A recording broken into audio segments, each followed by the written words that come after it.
વિદ્યાર્થી મિત્રો, કેમ છો? બધા મજામાં છો ને? આપણે ગઈકાલે ધોરણ 9 સામાજિક વિજ્ઞાન એની અંદર પહેલો ચેપ્ટર જે ઇતિહાસનો છે એની અંદર આપણે ભારતમાં બ્રિટિશ સત્તાનો ઉદય એ પાઠની અંદર આપણે ગયા વિડિયાની અંદર પ્લાસીનું યુદ્ધ અને બક્સરના યુદ્ધ વિશે અભ્યાસ કર્યો હતો. વિદ્યાર્થી મિત્રો, આજે આપણે નિયામક ધારા વિશે વાત કરશું અને વેલેસ્લીની સહાયકારી યોજના અને ડેલહાઉસી વિશે વાત કરવાના છીએ. નિયામક ધારા વિશે, સહાયકારી યોજના વિશે અને ડેલહાઉસી વિશે, આ ત્રણ મુદ્દા આજે આપણે લીધા છે. સૌથી પહેલાં નિયામક ધારાની આપણે વાત કરીએ તો નિયામક ધારાની જોગવાઈઓ કઈ કઈ હતી? મુખ્ય જે અંગ્રેજ કંપની છે એ કંપનીએ ઈસવીસન અને 1773માં 1773 ઈસવીસન 1773ની અંદર છે એ નિયામક ધારો પસાર કર્યો. કોણે? તો કંપનીએ, ઈસ્ટ ઇન્ડિયા કંપનીએ, જે ભારતમાં શાસન કરતી હતી એ કંપની એ આપણા ભારતની અંદર નિયામક ધારો પસાર કર્યો ઈસવીસન 1773માં. પહેલો મુદ્દો આ. હજી આપણે લખીએ છીએ નોટમાં ત્યારે મુદ્દા વાઇઝ, પોઈન્ટ વાઇઝ લખીએ છીએ. તો પહેલો મુદ્દો તમને લખવાનું છે કે ઈસ્ટ ઇન્ડિયા કંપનીએ ભારતમાં 1773માં નિયામક ધારો પસાર કર્યો. બીજી વાત વિદ્યાર્થી મિત્રો એ છે કે એ નિયામક ધારા હેઠળ કઈ કઈ જોગવાઈઓ હતી? તો જે અંગ્રેજ કંપની છે એ અંગ્રેજ કંપનીના વેપારી અને રાજકીય હિતો અને પ્રવૃત્તિઓ, અંગ્રેજ કંપનીના વેપારી, રાજકીય હિતો અને પ્રવૃત્તિઓ એ ગવર્નર જનરલના સીધા અંકુશ હેઠળ મૂકવામાં આવ્યા. બરાબર છે? આપણે બીજા મુદ્દા રહી ગયો કે એ જે નિયામક ધારા હેઠળ જોગવાઈમાં પહેલી વાત એ હતી કે ભાઈ બંગાળાનો જે ગવર્નર જનરલ, બંગાળાના ગવર્નરને ગવર્નર જનરલનું પદ આપવામાં આવ્યું. નિયામક ધારા મુજબ બંગાળાના ગવર્નરને ગવર્નર જનરલનું પદ આપવામાં આવ્યું. આ યાદ રાખજો. Point number 2. પોઈન્ટ નંબર 1 કે ઈસ્ટ ઇન્ડિયા કંપનીએ ભારતમાં 1773માં નિયામક ધારો પસાર કર્યો. એ નિયામક ધારાની જોગવાઈ મુજબ બંગાળાના ગવર્નરને શું બનાવવામાં આવ્યું? શું પદ આપવામાં આવ્યું? ગવર્નર જનરલનું પદ આપવામાં આવ્યું. અને પછી આપણે જે વાત કરી તે કે અંગ્રેજ કંપનીને જે વેપારી અને રાજકીય જે હિતો હતા, પ્રવૃત્તિઓ હતા, એ ગવર્નર જનરલના સીધા અંકુશ હેઠળ મૂકવામાં આવ્યું. યાને કે પૂરેપૂરો અંકુશ છે અંગ્રેજ કંપની ઉપર એ ગવર્નર જનરલનો. એની પછી વેપારી પ્રવૃત્તિઓ હોય કે રાજકીય હિતો હોય કે બીજી કોઈ પણ પ્રવૃત્તિ હોય એ ગવર્નર જનરલના અંકુશ હેઠળ મૂકવામાં આવ્યા. આગળની વાત કરીએ વિદ્યાર્થી મિત્રો તો મુંબઈ અને ચેન્નઈના જે ગવર્નરો હતા એ મુંબઈ અને ચેન્નઈના ગવર્નરોને પણ બરાબર છે, તથા તેની કાઉન્સિલને પણ બરાબર છે એ ગવર્નર જનરલના સીધા અંકુશ હેઠળ મૂકવામાં આવ્યા. કોને? બીજી કોને સીધા અંકુશ હેઠળ? તો કે મુંબઈના ગવર્નરને, ચેન્નઈના ગવર્નરને અને એ લોકોની જે કાઉન્સિલ હતી એને ગવર્નર જનરલના સીધા અંકુશ હેઠળ મૂકવામાં આવ્યા. આ ત્રીજો પોઈન્ટ. એ ચોથો પોઈન્ટ. ફરી એક વખત આજે નિયામક ધારાની જે ક્યારે પસાર કરવામાં આવ્યો? 1773માં. કોણે પસાર કર્યો? તો કે અંગ્રેજ કંપનીએ ભારતમાં. બરાબર છે? નંબર 2 કે એ ધારાની જોગવાઈ મુજબ શું કરવામાં આવ્યું? તો બંગાળાનો જે ગવર્નર હતો એને ગવર્નર જનરલનું પદ આપવામાં આવ્યું. અને નંબર 3 એ ગવર્નર જનરલના અંકુશ હેઠળ કોને મૂકવામાં આવ્યું? તો કંપનીની જે વેપારી પ્રવૃત્તિઓ, રાજકીય હિતો અને બીજી પ્રવૃત્તિઓ એને છે એ ગવર્નર જનરલના સીધા અંકુશ હેઠળ મૂકવામાં આવ્યું. અને પછી તમને કહે છે કે મુંબઈનો, ચેન્નઈનો જે ગવર્નર છે એને અને એની કાઉન્સિલને પણ એ ગવર્નર જનરલના સીધા અંકુશ હેઠળ મૂકવામાં આવ્યું. ને આવી રીતે નિયામક ધારા મુજબ ભારતની અંદર સૌથી પહેલો વોરન હેસ્ટિંગ વળી નામ આવ્યું, કોઈકને નામ આપી દેજો. આજે વોરન હેસ્ટિંગ છે એ ભારતનો શું બન્યો? પ્રથમ ગવર્નર જનરલ બન્યો. તમને એક વાક્યની અંદર પ્રશ્ન પૂછાય કે ભારતનો પ્રથમ ગવર્નર જનરલ કોણ બન્યો? તો કોણ બન્યો? કોણ? Warren Hastings. તો એ પણ યાદ રાખજો વિદ્યાર્થી મિત્રો.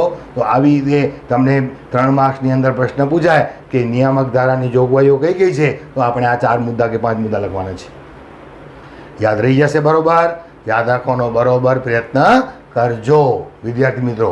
હવે આપણે આવે છે વેલેસ્લીની સહાયકારી યોજના. હવે વોરન હેસ્ટિંગ ગવર્નર જનરલ બન્યો, ત્યાર પછી ગવર્નર જનરલ કોર્નવોલિસને બનાવવામાં આવ્યો. કોર્નવોલિસ, ફરી એક વખત વધુ નામ આવ્યું, એ યાદ રાખજો. તો કોર્નવોલિસને ગવર્નર જનરલ બનાવવામાં આવ્યો. કોર્નવોલિસ પછી સર જ્હોન સોર, સર જ્હોન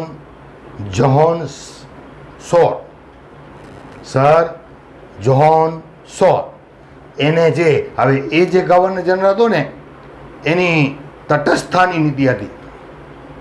એ કોઈની પરખે ન થાય, કોઈને બાજે ભારતના લોકો અને અંગ્રેજો વચ્ચે આમ તટસ્થતા બને વર્તે.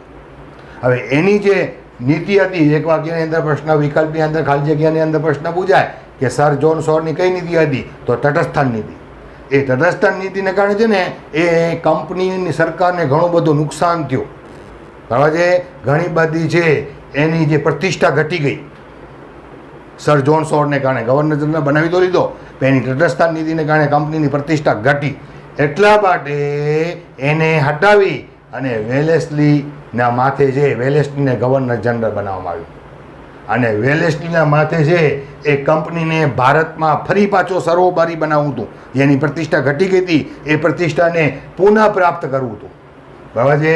તો કંપનીને સર્વોપરી બનાવવા માટે અને કંપનીની પ્રતિષ્ઠાને પુનઃ પ્રાપ્ત કરવા માટે વેલેસ્લીએ શું કર્યું? તો વેલેસ્લીએ સહાયકારી યોજના ભારતમાં અમલમાં મૂકી.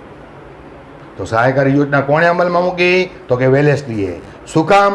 તો જે કંપનીને ભારતની અંદર સર્વોપરી બનાવવું હતું. બરાબર છે? એ કંપની જ બેસ્ટ છે, શ્રેષ્ઠ છે, જે કંપની કે એમ જ થાય એને સર્વોપરી કહેવાય. અને કંપનીની જે પ્રતિષ્ઠા જે જ્હોન સોરે ખરાબ કરી નાખી હતી એને ફરીથી પ્રાપ્ત કરવા માટે વેલેસ્લીએ સહાયકારી યોજના અમલમાં મૂકી. હવે એ જે સહાયકારી યોજનાની અંદર શરતો કઈ હતી? તો અહીંયા તમને 5 શરતો આપી છે. એ તમને પ્રશ્ન પૂછાય છે 3 માર્ક્સની અંદર કે જે સહાયકારી યોજનાની શરતો કઈ કઈ હતી?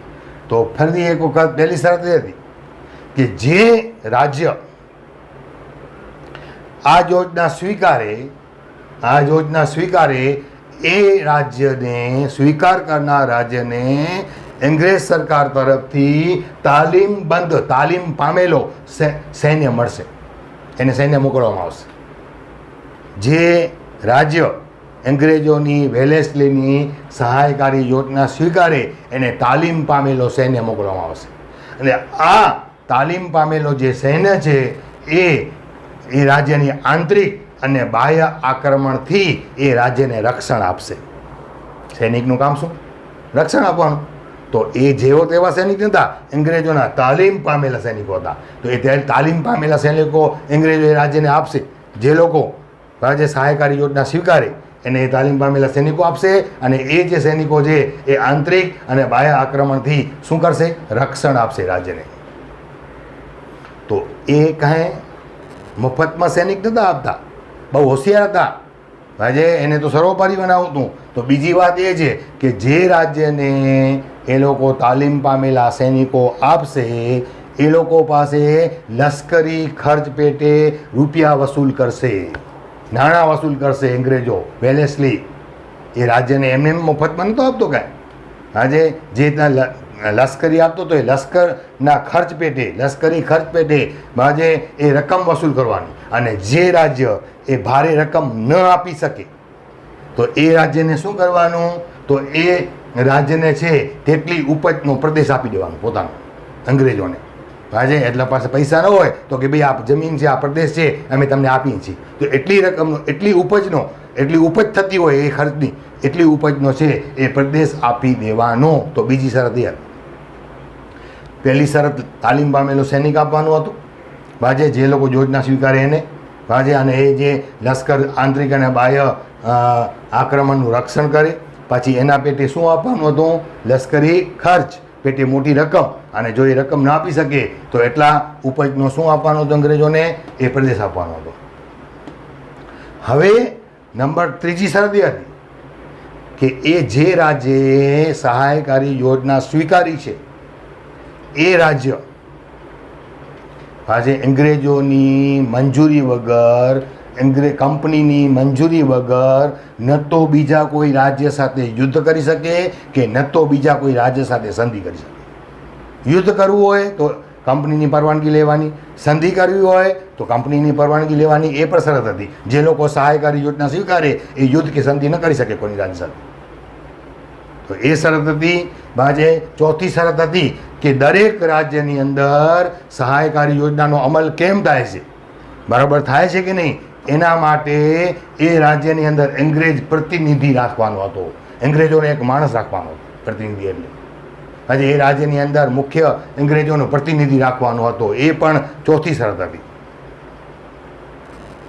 બરાબર છે. અને પાંચમી શરત છેલ્લી કે અંગ્રેજો સિવાય આજે એ રાજ્યની અંદર અંગ્રેજ સિવાય બીજી કોઈ પરદેશી વ્યક્તિને નોકરી ન રાખી શકે. રાજ્ય પરદેશી વ્યક્તિને નોકરી ન રાખી શકે, માત્ર અંગ્રેજોને જ નોકરી રાખવાની, બીજા કોઈ રાજ્યને નોકરી રાખી શકવાની નહીં. તો આ 5 શરતો હતી. ફરી પાછો 5 શરતો હું ફરીથી દોહરાવું છું, તમને યાદ રહી ગઈ હશે કે જે યોજના સ્વીકારે એ લોકો એ રાજ્યને અંગ્રેજ શું આપે? તાલીમ પામેલો લશ્કર. અને એ લશ્કર શું કરે? તો કે એ રાજ્યનો આંતરિક અને બાહ્ય આક્રમણથી શું આપે? રક્ષણ આપે. એક વાત લશ્કર આપી દીધો. બીજી વાત કે લશ્કર મફત ના આપે, એના પેટે શું કરવાનું હતું? તો એ રાજ્યને લશ્કરી ખર્ચ પેટે મોટી રકમ આપવાની હતી. અને જો એ રકમ ન આપી શકે તો એ રાજ્યને શું કરવાનું? એટલા ઉપજનો એ અંગ્રેજોને, કંપનીને એ પ્રદેશ આપવાનો હતો. આ બીજી શરત. નંબર 3 શરત કે ભાઈ એ જે રાજ્ય જે લોકોએ સ્વીકારી છે સહાયકારી યોજના, એ બીજા કોઈ રાજ્ય સાથે ન યુદ્ધ કરી શકે કે ન સંધિ કરી શકે અંગ્રેજોની પરવાનગી કે કંપનીની પરવાનગી વગર. ચોથો કે દરેક રાજ્યની અંદર સહાયકારી યોજનાનો અમલ બરાબર થાય છે કે નહીં એ જોવા માટે અંગ્રેજનો શું રાખવાનો હતો? પ્રતિનિધિ રાખવાનો હતો. અને પાંચમો કે ભાઈ એ રાજ્યની અંદર માત્ર ને માત્ર અંગ્રેજોને જ નોકરી રાખવાનું, બીજા કોઈ પરદેશીને એ નોકરી રાખી શકે નહીં. તો આ મુખ્ય 5 શરતો બરાબર જે સહાયકારી યોજનાની હતી, યાદ રાખવાનો બરાબર પ્રયત્ન કરજો. આપણે વચ્ચે ફરીથી કહી દઉં કે તમે નોટબુકમાં લખો ત્યારે પોઈન્ટ વાઇઝ લખવાના છે જવાબ, એ ખાસ યાદ રાખજો. અને શક્ય હોય તો એક પ્રશ્ન યાદ કરી અને મોઢે તમારી રીતે લખવાનો પ્રયત્ન જરૂર કરજો વિદ્યાર્થી મિત્રો. હવે આ જે સહાયકારી યોજના છે એ કોણે સ્વીકારી? તો નિઝામે સ્વીકારી, મૈસૂર રાજ્ય સ્વીકારી, અવધ રાજ્ય સ્વીકારી, ગાયકવાડે સ્વીકારી, સિંધિયાએ સ્વીકારી, ભોંસલેએ સ્વીકારી, હોલકરે સ્વીકારી. આ બધા લોકો નિઝામ, મૈસૂર, અવધ, ગાયકવાડ, સિંધિયા, ભોંસલે અને હોલકર, આ બધા લોકોએ છે આ યોજનાનો શું કર્યો? સ્વીકાર કર્યો. વિદ્યાર્થી મિત્રો, આ જે વેલેસ્લીની જે સહાયકારી યોજના હતી ને એ એક મીઠા ઝેર સમાન હતી. ધીમે ધીમે કે મીઠો ઝેર માણસને ખતમ કરી નાખે તેમ આ સહાયકારી યોજના પણ જે તે રાજ્યને છે એ ધીમે ધીમે ખતમ કરી નાખી એવી હતી. યાની કે મીઠા ઝેર સમાન હતી. એના ઉપર પછી અંગ્રેજોનો કબજો ઓટોમેટિક થઈ જાય એવી હતી. બાજે અને એટલા માટે જ્યારે વાત આવી વેલેસ્લીએ ટીપુ સુલતાનને કીધું, નામ તમે સાંભળ્યું છે ટીપુ સુલતાનનો, તો ટીપુ સુલતાનને જ્યારે વાત કરી ત્યારે ટીપુ સુલતાને છે એ યોજનાનો સ્વીકારવાનો ઇનકાર કર્યો કે હું નહીં સ્વીકારું, ઇનકાર કર્યો. એટલા માટે અંગ્રેજો ઉસ્તાદ હતા, ટીપુ સુલતાન તાકાતવારો હતો, તો એટલા માટે છે ને અંગ્રેજોએ નિઝામની સાથે ભેગા થયા. નિઝામ એનો વિરોધી હતો ટીપુ સુલતાનનો, તો નિઝામ સાથે મળી અને ટીપુ સુલતાન સાથે છે એ મૈસૂર ઉપર આક્રમણ કર્યું. ત્રીજો મૈસૂર વિગ્રહ થયો અને ચોથો મૈસૂર વિગ્રહ થયો અને ચોથા મૈસૂર વિગ્રહની અંદર ટીપુ સુલતાનનું શું થયું? મૃત્યુ થયું. ટીપુ સુલતાન શહીદ થઈ ગયો, મૃત્યુ થઈ ગયો એનો અંગ્રેજો સાથે લડતા. તો એ વાત યાદ રાખજો. તમે કરવાનું કે ટીપુ સુલતાને સહાયકારી યોજનાનો શું કર્યો? સ્વીકાર કરવાનો ઇનકાર કર્યો. એટલા માટે અંગ્રેજો નિજામ સાથે મળી ને એના ઉપર મૈસૂરમાં આક્રમણ કર્યું અને ચોથા મૈસૂર વિગ્રહની અંદર ટીપુ સુલતાનનું મૃત્યુ થયું. તો આ જે વાત હતી વિદ્યાર્થી મિત્રો, એ સહાયકારી યોજનાની હતી. સહાયકારી યોજનાની જે મુખ્ય 5 શરતો છે તે, સહાયકારી યોજનાનો સ્વીકાર કોણે કર્યો તે, અને છેલ્લે ટીપુ સુલતાનની વાત એ આપણે યાદ રાખવાની છે. હવે છેલ્લો મુદ્દો આપણે વાત કરીએ ડેલહાઉસી. એ પણ ગવર્નર જનરલ હતો. હવે એ સામ્રાજ્યવાદી હતો. સામ્રાજ્યવાદી એટલે પ્રદેશો ઉપર આક્રમણ કરે, અલગ અલગ બહાના કરી અને ભારતના પ્રદેશો ઉપર પોતાની સત્તા જમાવી અને કંપની સત્તાનો વિસ્તાર કરે. એને સામ્રાજ્યવાદી કહેવાય. છતાં પણ એ સુધારાવાદી પણ હતો. એણે ભારતની અંદર ઘણા બધા સુધારા પણ કર્યા હતા. તો ક્યાં સુધારા કર્યા હતા એણે આપણા ભારતની અંદર? તો સૌથી પહેલાં એણે ભારતની અંદર સૌથી પહેલા રેલવે શરૂ કરી. આ સુધારો કહેવાય. હવે તો ભારતની અંદર એને રેલવે શરૂ કરી. અને તમને બધાને ખબર છે, આગળ ભણી ગયા હશો કે ઈસવીસન 1853ની અંદર સૌ પહેલાં મુંબઈ અને થાણા વચ્ચે, ભારતની અંદર સૌથી પહેલાં મુંબઈ અને થાણા વચ્ચે પ્રથમ રેલવે લાઇન શરૂ થઈ. તો એ કોણે કરાવી? ડેલહાઉસીએ. એટલા માટે એ સુધારાવાદી હતો. એને સૌ પહેલાં ભારતની અંદર રેલવે લાઇન શરૂ થઈ. 1853ની અંદર રેલવે લાઇન ક્યાં શરૂ થઈ? મુંબઈ અને થાણા વચ્ચે. તો એ શરૂ કરાવી. પછી એને આપણા ભારતની અંદર આધુનિક ટપાલ પદ્ધતિ શરૂ કરી. આધુનિક ઢબની ટપાલ પદ્ધતિ. પહેલાં આપણા ભારતની ટપાલ પદ્ધતિ હતી, પણ એ આધુનિક ઢબની નથી. આજે હવાઈ વ્યવહાર કે રેલવે વ્યવહાર દ્વારા નથી. તો એ આધુનિક ઢબની ટપાલ પદ્ધતિ પણ ડેલહાઉસીએ શરૂ કરી. એ પણ એને સુધારો કર્યો. આજે રેલવે લાઇન શરૂ કરી, મુંબઈ થાણાવાળી યાદ રાખવાની, અને આધુનિક ટપાલ પદ્ધતિ શરૂ કરી. પછી એણે ઇંગ્લેન્ડ અને ભારત વચ્ચે તાર વ્યવહાર પણ શરૂ કરાવ્યો. હજી ટેલિફોનની અંદર છે એ વાત થાય ત્યાં છપાઈ જાય અને ત્યાં સંદેશો ઝડપથી પહોંચી જાય, એને તાર વ્યવહાર કહેવાય. હવે તો તાર વ્યવહાર લગભગ મોબાઈલ આવી ગયો એટલે તાર વ્યવહારની જરૂર નથી. નહીં તો ઝડપી સંદેશો, એકદમ ઝડપી સંદેશો પહોંચે એને તાર વ્યવહાર કહેવાય. તો એ ઇંગ્લેન્ડ અને ભારત વચ્ચે તાર વ્યવહાર શરૂ કરાવ્યો. એ પણ સુધારો કરાવ્યો. કોણે કરાવ્યો? ડેલહાઉસીએ. યાદ રાખજો, બરાબર છે. પછી એણે એ સુધારો કરાવ્યો કે આપણા ભારતની અંદર છે ને પહેલા જમાનાની અંદર 18 વર્ષથી નાની ઉંમરના બાળકોના લગ્ન બહુ થઈ જતા હતા. બાળક જન્મે થોડોક મોટો થાય ને લગ્ન થઈ જાય. નાની બાળકી હોય ને લગ્ન થઈ જાય. તો એ ડેલહાઉસીએ બાળ લગ્ન ઉપર પ્રતિબંધ મૂક્યા. મનાઈ ફરમાવી કે કોઈ બાળ લગ્ન નહીં કરે, બાળકનું લગ્ન ન થવું જોઈએ. તો બાળ લગ્ન ઉપર પ્રતિબંધ મુકાયા. અને જે વિધવા, જેનો પતિ મૃત્યુ પામ્યો હોય, એ વિધવાની પહેલાં આપણા ભારતની અંદર વિધવાની પરિસ્થિતિ બહુ ખરાબ થતી હતી. હવે જે વિધવાને બહુ જ સામાજિક રીતે એને બહુ જ અત્યાચાર કરવામાં આવતા હતા. તો એ પણ એક સુધારો કર્યો ડેલહાઉસીએ અને વિધવાના લગ્ન કરવાની છૂટ આપી કે વિધવા ફરીથી લગ્ન કરે, બીજા કોઈ વ્યક્તિ સાથે લગ્ન કરે, એનો પતિ મૃત્યુ પામ્યો હોય તો એને કોઈ સમાજ છે એના ઉપર કોઈ પ્રતિબંધ મૂકી શકે નહીં. કાયદેસર રીતે એને છૂટ અપાવી. એ પણ સુધારા કર્યા.